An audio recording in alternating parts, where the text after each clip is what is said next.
Trade लूंगा। अगर morning में मुझे प्रॉफिट होता है, उस दिन मैं अपना लैपटॉप बंद करके चला जाऊंगा, मैं दिन भर ट्रेडिंग नहीं करूंगा।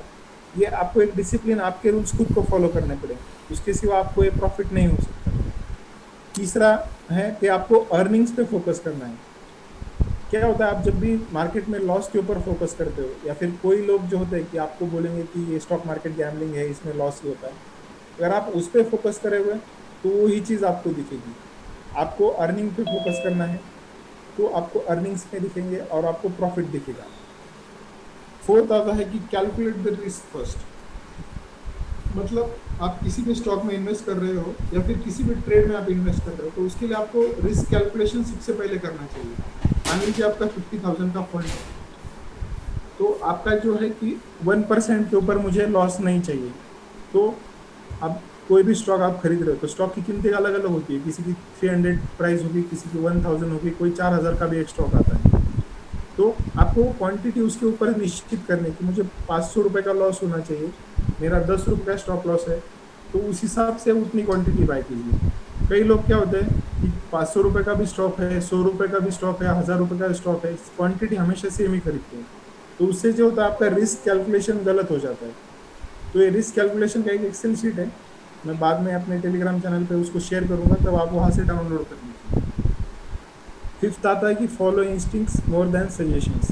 तो आपको जो है, आप जब खुद एनालिसिस कर रहे हो, आप खुद स्टडी कर रहे हो ना, तो आपको खुद को ही प्रेफर करना है कि आपको जो पता है। कई बार मार्केट में पता चलता है कि अरे नहीं, ये लोग बोल रहे हैं ये स्टॉक ऐसा है, ये कंपनी खराब है, ये वो खराब है। अगर आपके पास प्रॉपर एनालिसिस है, आपके पास प्रॉपर नॉलेज है, आपने प्रॉपर स्टडी किया है, तो लोगों के सजेशंस फॉलो मत कीजिए, आपके खुद को इंस्टिंक्ट्स को फॉलो कीजिए।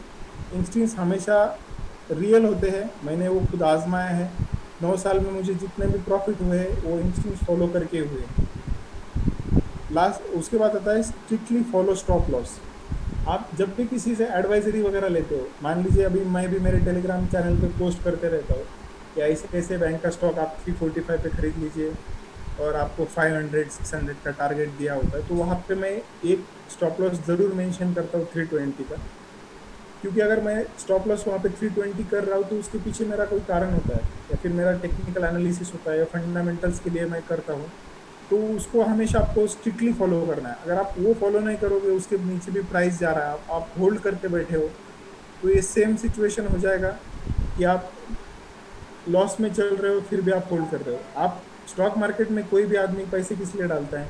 ताकि उसको उसके ऊपर रिटर्न चाहिए और प्रॉफिट कमाना है। आप 1000 रुपए किसी स्टॉक में, 100 रुपए लॉस हो रहा है, इसलिए 2 साल 3 साल होल्ड करोगे, तो वो आपको रिटर्न्स नहीं दे पाएगा। उससे अच्छा आप 100 रुपए का लॉस वहाँ पे स्टॉप लॉस पे बुक कर लीजिए, और वो 900 रुपीज ऐसे किसी जगह पे इन्वेस्ट कीजिए कि जहाँ से आपको 900 के बदले आपको 2 3 साल में 1800 2000 3000 का रिटर्न्स मिल सके। तो इसलिए आपको स्टॉप लॉस हमेशा फॉलो करना है। एक सबसे अच्छा फंडा है, मार्केट में आपको बड़े इन्वेस्टर कभी नहीं बताएंगे, उसे कहते हैं बाय ऑन रिमर और सेल ऑन न्यूज।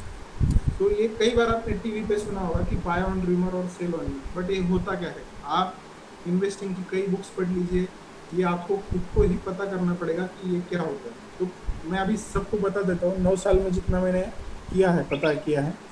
तो उसके ऊपर क्या होता है, मान लीजिए रिलायंस एक कंपनी है, वो अपना गुजरात में या फिर मुंबई में जो उनके क्लाइंट्स है, वहाँ पे कोई नया प्रोजेक्ट स्टार्ट कर रही है।